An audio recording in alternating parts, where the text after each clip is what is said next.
O professor da Universidade Federal do Acre, Dr. Paulo Sérgio Bernardi, uma das maiores autoridades do país no estudo de anfíbios e répteis, vai nos dizer se, afinal de contas, o veneno do sapo cambô, há séculos utilizado pela medicina tradicional da floresta, tem realmente propriedades curativas.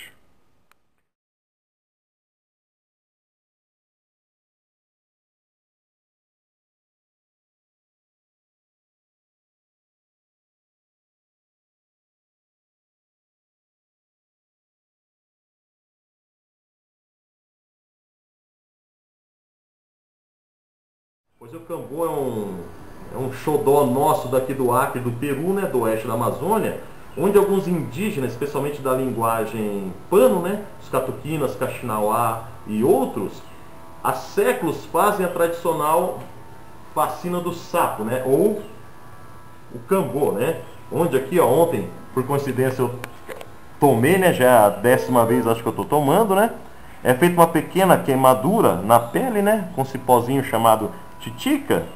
Essa é a parte que dói, mas o pior ainda está por vir, né? Aí depois ele retira a pele e coloca o veneno que está numa palheta da Philomedusa bicolor, né? Que é o cambô, né? Foi até a capa do livro. Aí a sensação, para quem já tomou sabe, né? É de uma certa forma meio desagradável. A gente até brinca, né? Nos primeiros 5 minutos você pensa que vai morrer, né? Nos 10 minutos você tem certeza.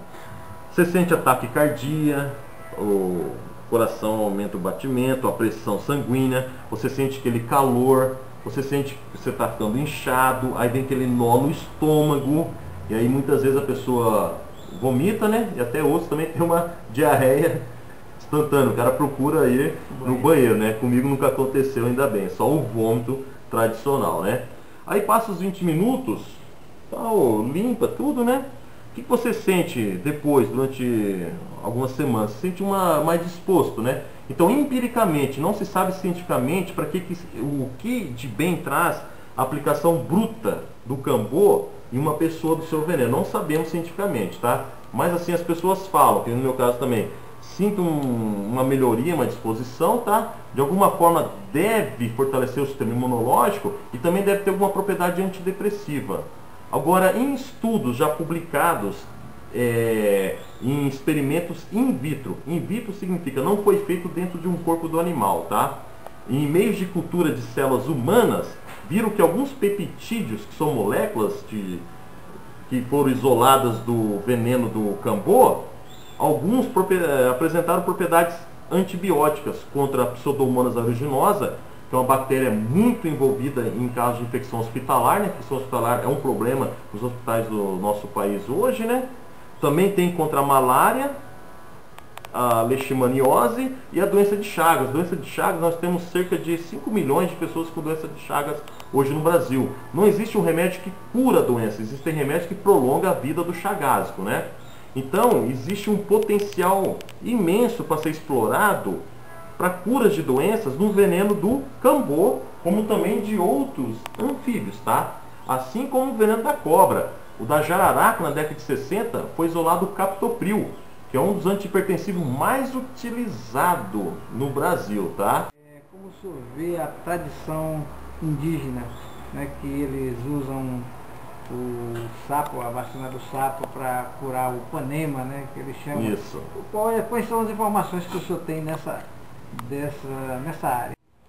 Então, há séculos que os indígenas usam, né, essa medicina tradicional da aplicação do cambô, né? Uma coisa que eu até fiquei curioso, como é que eles descobriram isso, né? Que você vai tirar o veneno de um anfíbio, né? Que é uma perereca, a gente chama sapo, na verdade é uma perereca, né? Que ele sobe, ele é arborícola, tudo, né? Tem almofadas, discos adesivos na ponta dos dedos, né? Mas a gente chama ele de sapo, né? Também não vai estar errado, né? Como é que eles descobriram isso? É um mistério, mas um dia eu perguntei para alguns indígenas, né? E eles me responderam lá dentro dos Catuquina, que o pajé, vendo a situação que alguns estavam com aquela panema, né?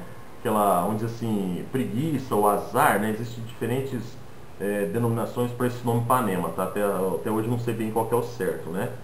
E ele bebeu ayahuasca, né? Que é outra coisa também da medicina indígena, que o branco já utiliza. Temos até as religiões hoje na base do chá, né? E ele teve uma resposta dos antepassados, né, dos espíritos, para tirar o veneno do cambô.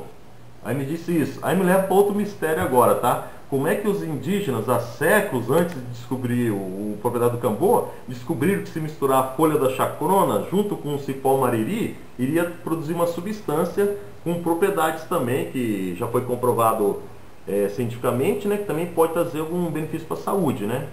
É tudo mistério, né? Não sabemos, mas a utilização aqui dos indígenas, várias coisas que eles usam, assim como também os nossos pais, assim, e outras pessoas também utilizam em outras regiões, né? São coisas assim, empiricamente, nem tudo funciona, mas alguma coisa funciona.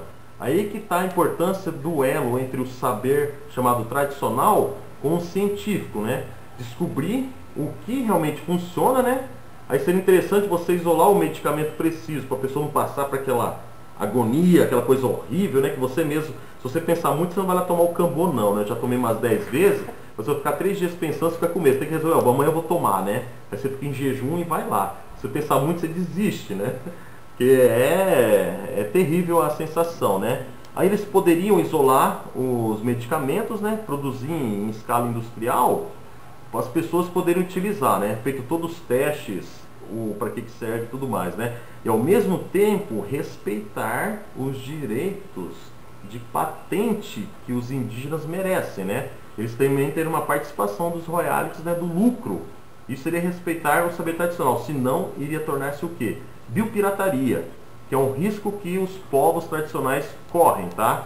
Porque ao mesmo tempo, se nós não fizermos pesquisa com o potencial farmacológico do veneno desses anfíbios, outras pessoas do exterior, né, podem fazer de animais da nossa fauna e isolar e ganharem dinheiro com algum medicamento produzido a partir do veneno desses bichos, tá?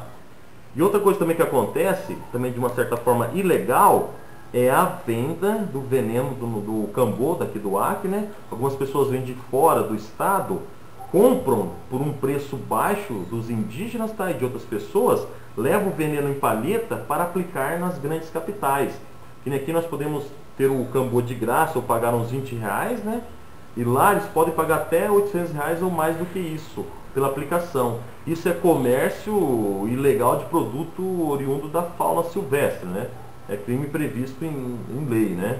E ao mesmo tempo, não é interessante os nossos indígenas ganharem uma mixaria, enquanto outros estão lucrando muito mais, né?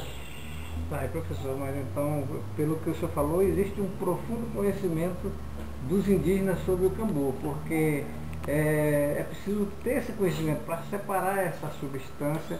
E existe alguma substância nesse sapo que não pode ser utilizada pelo ser humano? Então, o veneno, quando eles extraem, né, é uma técnica simples, né? Tanto que tem brancos aqui na região que aprenderam e fazem, né? É uma coisa assim, que eu nunca fiz isso, que eu particularmente acharia um desrespeito ao saber tradicional, tá? Conheço o bicho, poderia tirar tudo, né? Eu não acho ético fazer uma coisa dessa. Acho que deve fazer aquelas pessoas que já aprenderam de acordo com a sua origem, né? Só pra... Além também que eu não sou nenhum tipo de médico, né? Uma coisa assim, né? Então, eles sabem fazer aplicação. Tanto que eu só faço a aplicação com pessoas daqui do Acre, do Alto Juruá. Eu não faria fora daqui. E as pessoas que entram em contato comigo fora do Acre, você conhece algum aplicador? Fala, olha, eu só faria aqui. Eu acho arriscado. Tem que ter os motivos para que fazer, tá? E fazer com uma pessoa que sabe mesmo.